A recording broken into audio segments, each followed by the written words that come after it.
joined now by Abbas Gullet from the Kenya Red Cross. And you were just saying they at least have bananas to plant in many parts of this country. Sadly, people are suffering at in the midst of a drought. Abbas, let's start with the situation nationally. What's the picture across the country? Well, the fact, Judy, is that the short rains last October, November failed in most of the counties in northern Kenya. And it's only to be expected that at this time of the year, in January, February, March, these would be the three critical months, and that there'll be scarcity of water, by extension pasture, animals will be affected, and human beings will be affected. There'll be shortage of food. And this is what has happened, and it's not rocket science, it's common sense. It was to happen. It has happened. It is here with us now. Some simple questions. Why are we not harvesting the water? Why do we not have county grain reserves in place? We know it's going to happen, Abbas. The question we keep asking is, what is wrong with us? Why can't we get it right? Because those people who have been entrusted with this responsibility, both at county government now and at central government, should do their work. Because if they did their work, we wouldn't be here where we are. We know twice a year we get rains twice. We get the first rains, the long rains is March, April, May, June, sometimes March, April, May, and then we harvest in August. The short rains come October, November, December. When one season fails, then we have another 6 to 9 months of being affected. Plenty of water. Yes, there's been climate change. Yes, there's less and less rainfall. But yes, we do get rains twice a year. So people entrusted with the responsibility of water management in this country, if they were to do what they were supposed to do, we would not be talking. You could see what happened last night in Kajiado. There's been sudden flash floods. It's been raining in Nairobi. We're not harvesting that water.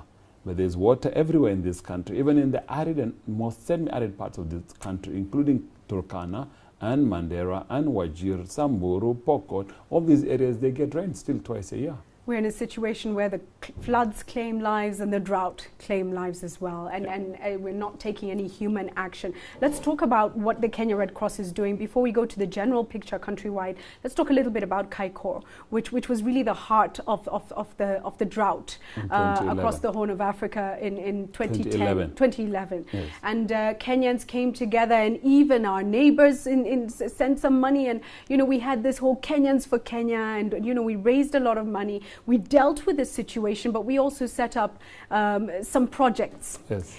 Tell us what's happening in Kaikor right now. We were there in July. We saw the harvest. Yes. Our team was there recently, and it was very quiet. Yes. What's the situation at Kaikor now? Well, after the harvest in July, Judy, that you witnessed, they planted again. So every 3 months, there's a span of 3 months where the crop matures, and the crop is harvested, and then they take another month before they do the next harvest. And this is using drip irrigation? Using drip irrigation in 4 locations within Kaikor area, which was the epicenter of the drought in 2011. So since 2011, it took us a year to actually set up the infrastructure. And we did do the first harvest last year, July. We did the second harvest in November for indoor farming. But for the outdoor farming, it was done December, January. So now this last 3-4 weeks has been preparing the ground for the next planting. As I talk to you today, this morning there was already activities of transplanting going on. It will continue tomorrow and the next few days. So in the next 1 month, at least minimum 1 month, or rather maximum, they will be having kales, they'll have skuma wiki, they can have those basic things while waiting for the onions, the tomatoes, the watermelon that we saw to grow and to mature. So by end of March, early April, they will have the next harvest. But now they're eating from the previous harvest of maize, beans, and cowpeas. So interventions work. That's the learning from this. Yes. What needs to be done moving forward, Abbas? In 2011, what we did was under K4K. A lot of Kenyans keep on asking this question, Judy. We collected 1 billion Kenya shillings. 700 in cash, 300 million in kind. Of the 700, 350 was used to actually buy food at the time to save lives. 350 was decided deliberately by the task force managing K4K to do 3 pilot projects. One was Waldai in Moyale, which today is a success. Second was the water project, major dam in East Pokot, in Chemelingot. It got water, but not as much as we did because of the rain scarcity. But Kaikor was the third one. Now, in addition to those three, as Kenya Red Cross, we have done another 21 projects around the country. And any Kenyan who wants to see, I can show you there. But these are pilot projects of 100 acres, 200 acres, 400 acres. The biggest is in Mwingi North with about 480 acres.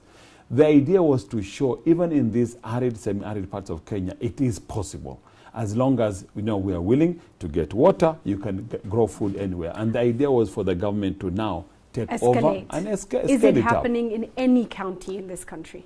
Not the ones we've seen. We know of the major project now the central government is going to undertake in Tana River County. But you need 3, 4 of those ones throughout the country.